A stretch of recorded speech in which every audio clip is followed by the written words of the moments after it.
Hi everyone, welcome back to my channel. In today's video, we are going to find the area of this yellow shaded region. So we have 3 blue squares with the area of 1. So every side of this blue squares will be 1. And also we know that the red shape is also a square. So the length of each side is equal. So if I take this segment to be x, this is also be x. Now if this segment is x, this segment will be also x, and this segment will be x. So we can draw a line parallel to this line from this point, and a line from this point parallel to this line.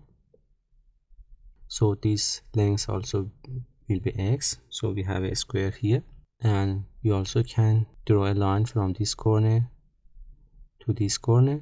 Now the area divided into 3 separate regions, so we can write the area is the sum of the area of these 3 regions. The first one is the square with each side of it x, so the area will be x squared. Now we have 2 triangles. Both of the triangles have the base of x, and the height for this triangle is this side, which we know that is 1. So we can write x times 1 divided by 2 for this triangle. We also have the base of x,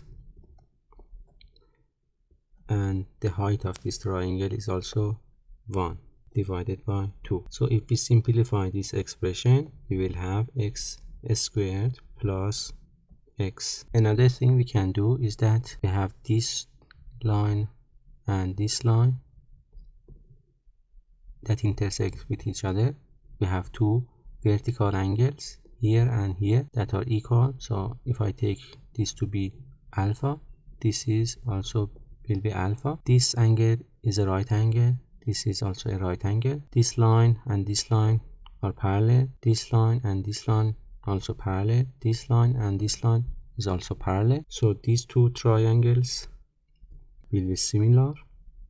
So we can write the ratio of their sides. So we can write the ratio of this side, which is x, divided by this side, which is 1, should be equal to the length of this height, which is 1, divided by this height, which is